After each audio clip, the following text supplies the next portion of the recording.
proposerais d'étudier quelque part Dune à travers 4 axes différents. On va voir d'abord que Dune, c'est un peu un roman d'apprentissage qui se passe dans un contexte de space opéra. Et si on résume Dune en 4 lignes, on pourrait le faire comme ceci. Paul Atreides, c'est l'héritier de la famille Atreides. La famille Atreides est trahie par l'empereur de l'univers connu. Paul s'enfuit sur la planète Arrakis, une planète désertique. Il va s'allier avec les indigènes de cette planète. Il va devenir leur chef. Puis il va attirer l'empereur dans un piège et il va le renverser. Quand on regarde un peu ce pitch assez simple, tel qu'il est résumé, on a l'impression presque de lire une œuvre jeune public. Et il est vrai que lorsque l'on regarde cette image, qui est tirée de l'adaptation de Harrison, donc en mini-série, on retrouve l'idée d'un Paul qui devient chef de guerre, alors qu'au départ, il n'était, somme toute, qu'un étranger sur une planète inconnue. En réalité, Dune, en ce sens, peut se rattacher à 2 traditions littéraires bien différentes. Une tradition littéraire classique, ancienne, qui est celle du roman d'apprentissage. On rappellera qu'un roman d'apprentissage, c'est l'histoire d'un jeune homme qui apprend la vraie vie au fil d'épreuves plus ou moins douloureuses. Les romans d'apprentissage classiques sont par exemple Les Souffrances du jeune Werther de Goethe, ou bien Le Père Goriot et beaucoup d'autres œuvres de Balzac dans sa comédie humaine. Une autre tradition plus récente est celle du space opéra. Les amateurs de Star Wars reconnaîtront ici l'emblème de l'Empire galactique.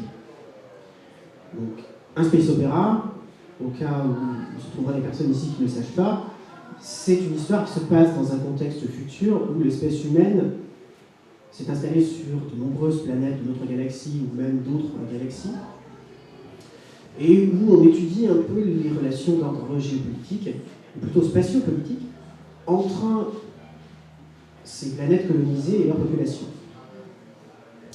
Donc cette tradition de space opéra, elle est plus ancienne que Dune, puisque selon les limites que l'on veut définir, on se rend compte qu'on peut trouver des space opéras parfois au XIXe siècle. En général, on s'accorde pour dire que ça commence plutôt dans les années 20. En particulier, des auteurs tels que Isaac Asimov se sont illustrés dans ce type littéraire-là. Dune, en fait, peut se lire comme, quelque part, une épopée tragique, ou comme une tragédie épique. Vous avez remarqué que j'ai tout à fait passé sous silence les adaptations en jeux vidéo de la série de Dune. C'est volontaire, il faut bien se cantonner à quelque chose. Néanmoins, je signalerai que pas mal de jeunes lecteurs ont découvert Dune à l'adolescence, après avoir joué au fameux jeu de Cryo sorti au début des années 90. C'est d'ailleurs mon cas. Donc ici, nous reconnaissons un écran du jeu, avec Paul Atreides sur notre droite. Sa compagne Shani, vous remarquerez que Paul a déjà les yeux d'Ibad. Donc à ce stade-là, on va en parler plus tard, il est déjà devenu prophète des Fremen. Là, l'intérêt de ce jeu, qui était joué à la première personne, c'était bien entendu de mettre le joueur dans la peau de Paul. Donc de forcer, quelque part, l'identification du joueur au rôle du personnage. Donc, à ce titre-là, Dune, c'est presque une œuvre jeune public. Une dimension qui a été très bien perçue par les adaptateurs du jeu. Remarquons bien que Paul, au début de l'histoire, a 15 ans. C'est un jeune homme. Il est entouré par des adultes qui l'instruisent et qui le testent. Songez un peu à la scène du début du livre, quand il s'affronte à Gurney Halleck. Gurney Halleck lui apprend à se battre, mais lui, il cherche aussi à savoir jusqu'où est-ce qu'il peut aller. Paul, il se sent étrange, un peu entre deux mondes. Et pas que parce qu'il aurait de l'acné. Non. Il se sent étrange entre deux mondes parce qu'il est en partance de sa planète natale Caladan pour aller sur une planète inconnue et dangereuse. Il faut bien comprendre que cette dimension, assez peu d'adaptations ont su la percevoir. En fait, à mon sens, l'une des seules adaptations qui ait su percevoir cette dimension, c'est l'adaptation en mini-série. Voici à quoi ressemble Paul dans la mini-série de Harrison au tout début de l'histoire. Donc Paul, ici, juste après son arrivée sur Arrakis, en uniforme Atreides, voyez comme il est propre, voyez comme l'uniforme est impeccable, voyez ses traits de jeune homme. Et puis, quelques années plus tard, Le voici vers la fin de la mini-série. Regardez comme le visage s'est creusé. Regardez comme, d'un seul coup, on est affaire à non plus un adolescent, mais déjà un adulte. Regardez en particulier la coloration des yeux. On y reviendra, là, il est devenu autre chose que ce qu'il était. La difficulté d'une en adaptation, c'est déjà de montrer toute cette dimension d'évolution du personnage. Si on s'intéresse à l'adaptation de David Lynch, pensez au brushing impeccable que Kyle MacLachlan, l'acteur qui joue Paul Atreides, garde du début jusqu'à la fin. Donc ça, c'est un premier écueil sur lequel pas mal des adaptateurs de Dune se sont écrasés. Est-ce que c'est le seul ?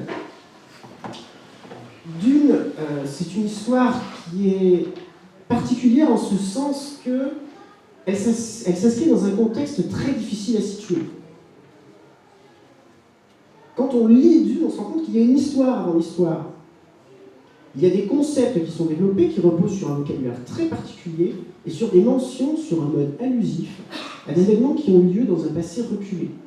Donc ça, c'est une chose qui apparaît lorsque, au tout début du film de Lynch, la princesse Irulan explique un peu le contexte. Lorsqu'elle dit « Nous sommes en 10191 ». Mais cette date, attention, ne doit pas se comprendre par rapport à notre calendrier à nous. Ce n'est pas 10191 après Jésus-Christ, mais après un autre événement. L'endroit, l'univers connu, c'est tout aussi allusif.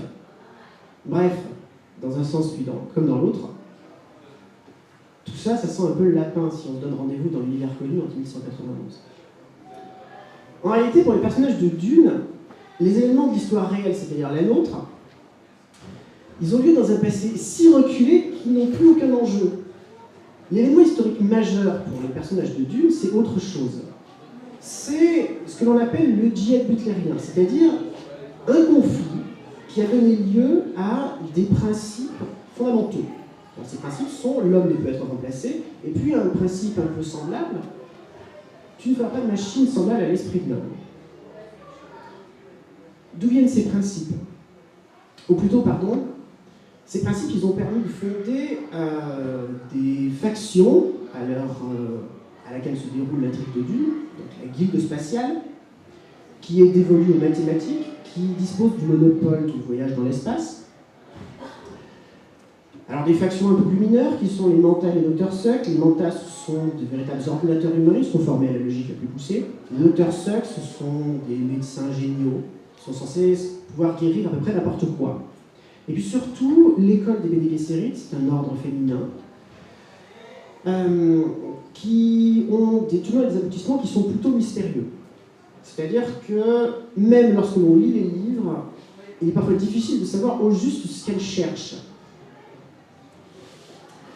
Le deuxième principe, lui, c'est-à-dire tu ne feras pas de machine à l'esprit de l'homme semblable, il a eu un effet, dans un passé reculé donc pour les personnages de Dune, c'est l'élimination des machines pensantes. Alors, par machine pensante, les personnages de Dune font référence en réalité aux ordinateurs. Dune est un univers dans lequel il n'y a pas d'ordinateur. D'où l'intérêt d'avoir, par exemple, des personnages tels que les Manta qui sont poussés, qui sont formés à la logique la plus poussée. Ce conflit qui a donné lieu à l'élimination des machines pensantes, sur le mode allusif, on comprend qu'il a eu lieu donc sans doute vers l'an 0 de ce calendrier que l'on ne maîtrise pas, et ce conflit aurait opposé une civilisation machiniste, sans doute génocidaire, avec une classe de travailleurs, donc des prolétaires, qui se seraient révoltés et qui, galvanisés par une véritable foi religieuse, se seraient soulevés contre les machines qui étaient les instruments de l'oppression par les puissants. Donc ici, on voit, sur un mode un peu bucolique, des robots qui servent des êtres humains, alors qu'en réalité, les êtres humains se changent en esclaves de ces robots et donc de ceux qui contrôlent les robots. Ce djihad butlérien, si vous suivez un peu, si vous connaissez le vocabulaire associé, c'est en réalité une véritable croisade.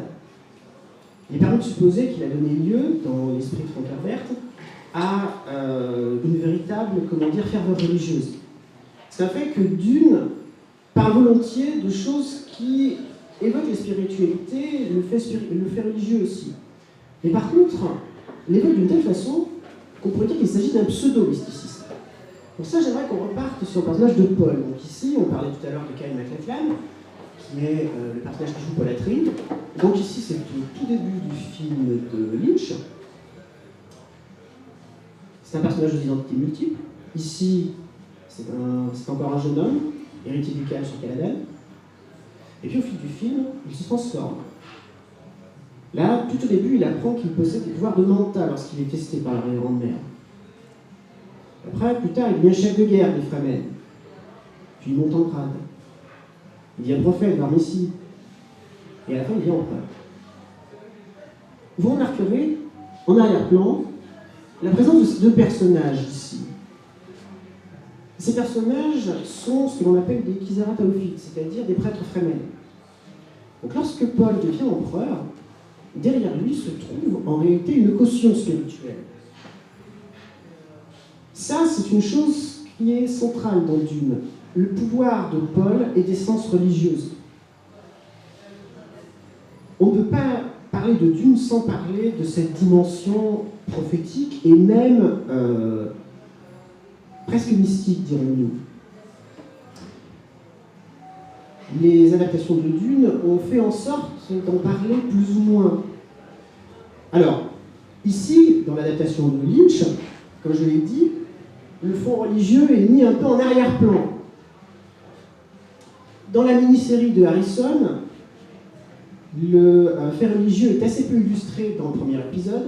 Par contre, dans les deux derniers tiers, il est de plus en plus présent. Donc là, les fameux jeux de lumière dont je parlais tout à l'heure permettent un peu, comment dire, les jeux de lumière permettent de donner cette impression de mysticisme. En particulier, pour ceux qui ont vu cette adaptation, vous aurez remarqué qu'à plusieurs reprises, les personnages sont nimbés d'une lumière verte. Une lumière verte qui évoque la transformation écologique d'Arrakis. Et cette lumière verte apparaît d'une façon systématique lorsque les personnages sont confrontés au destin. Lorsque le destin est à l'œuvre, ils sont nimbés d'une lumière verte. Enfin, le projet de Jodorowsky, on en parlait tout à l'heure avec Marcus, le projet de Jodorowsky, lui, avait, semble-t-il, l'intention d'accorder au mysticisme une place très pondérante, et même à tel point que la fin en était toute modifiée. Le problème, c'est que l'aspect spirituel dans Dune, c'est un aspect qui est quand même qui n'est pas tout à fait ce qu'il y paraît. Pour Frank Herbert, le fait religieux, en réalité, est subordonné à la politique dans Dune. En réalité, le fait religieux, pour Frank Herbert, ça n'est rien d'autre chose qu'un autre nom pour la raison d'État. Donc, à ce titre, le fait religieux dans Dune, il est factice. Paul n'est pas un personnage religieux. Paul, c'est un personnage qui utilise la ferveur religieuse de ses fidèles. Donc, dans ces conditions, vouloir faire de Dune une œuvre mystique, telle que par exemple Jodorowsky semble-t-il voulait-il le faire, c'est un contresens. C'est un écueil à éviter. Alors, dans le Dune de David Lynch, ce mysticisme, par exemple, est représenté vers la fin, à travers une citation « Je peux tuer d'un mot ». J'ai déjà parlé de l'évocation de la mystique dans le Dune de John Harrison, donc la mini-série. Pour le Dune de Jodorowsky, j'ai presque envie de parler de révision par le mysticisme. En fait, à la fin du film,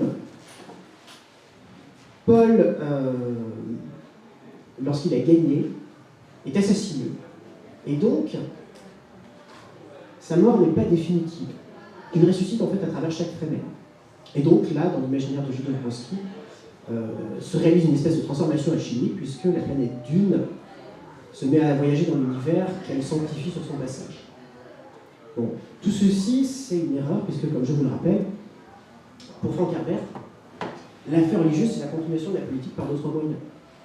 Le Bene Gesserit, ce fameux ordre féminin dont on va parler un tout petit peu plus dans quelques instants, entretient un programme d'ensemencement religieux dans certains endroits, en particulier chez les Fremen, un programme d'enseignement religieux qu'on appelle la Missionaria Protectiva, et qui a pour but d'implanter des superstitions et des croyances pour pouvoir aider d'éventuels Bene Gesserit qui seraient naufragés sur une planète de ce type. Donc ça, c'est, on va dire, le degré zéro qui est imaginé par Frank Herbert dans l'utilisation de la religion à des fins politiques. Bien entendu, le degré supérieur, c'est la guerre sainte qui est conduite par Paul et par ses Fremen.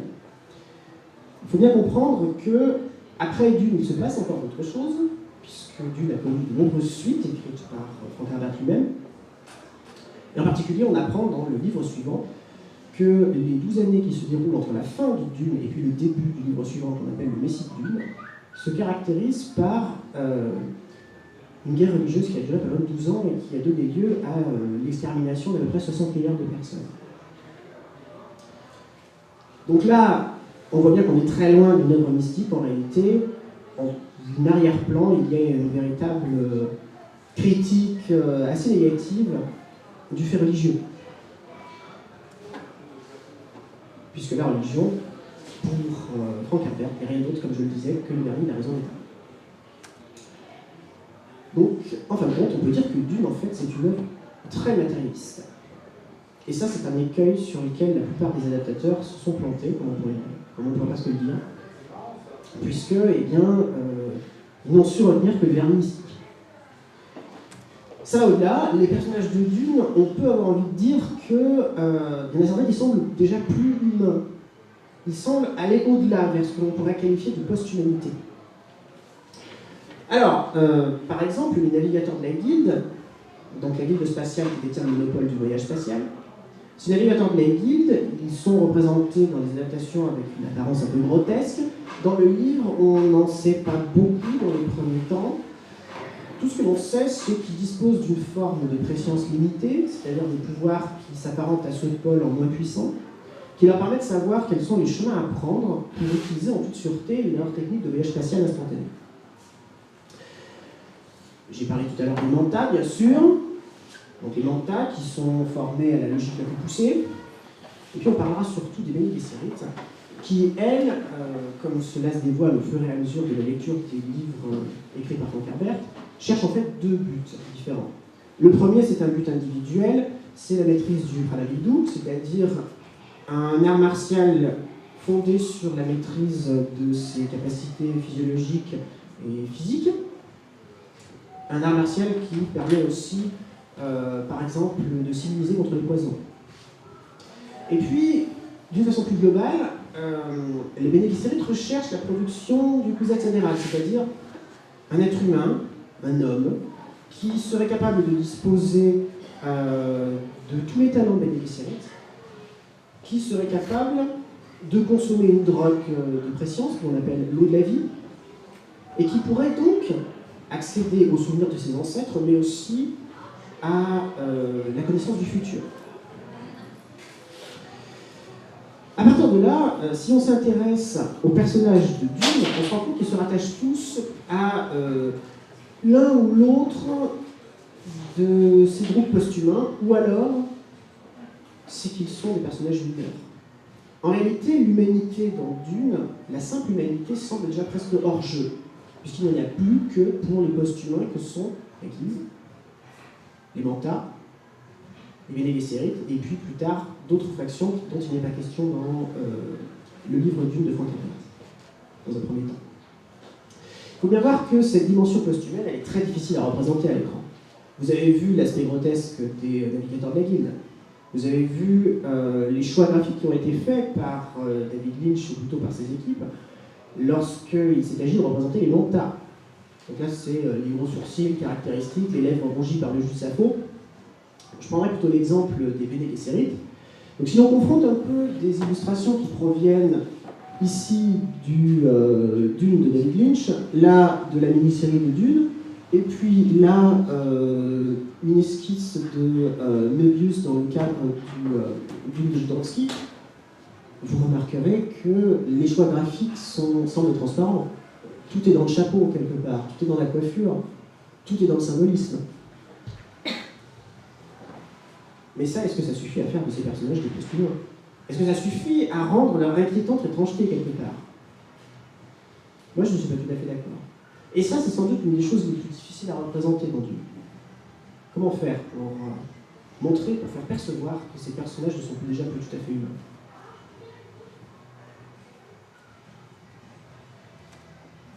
En fin de compte, et je terminerai là-dessus, la question qui nous est posée maintenant, c'est de savoir si Dune, c'est une œuvre adaptable. Moi, je pense que oui, à condition que cette adaptation satisfasse à 4 conditions. D'abord, il faut que ce soit un roman d'apprentissage dans un contexte de space opéra. Il faut qu'on perçoive qu'il s'est passé des choses avant le début de l'histoire, sans trop en dire. Il faut que le fait religieux soit représenté d'une façon matérialiste. Et enfin, il faut qu'on ait une sensation d'inquiétante étrangeté face au personnage posthume. Sans ça, on n'aura pas de bon Dune. J'aimerais terminer là-dessus avant de céder la parole à Marcus en vous faisant un peu de publicité pour le forum francophone de Dune Arrakis, qui est la ressource francophone dunienne de référence. Vous pouvez noter, vous pouvez chercher sur Google, comme le disait Julien tout à l'heure, tapant de Dune Arrakis, vous trouverez sans problème. Nous conduisons dessus des discussions variées. Certaines idées que j'ai développées aujourd'hui proviennent des discussions qu'on peut avoir sur notre forum. Nous sommes très accueillants. Et nous avons besoin de vous. Merci beaucoup. Ila Keifa.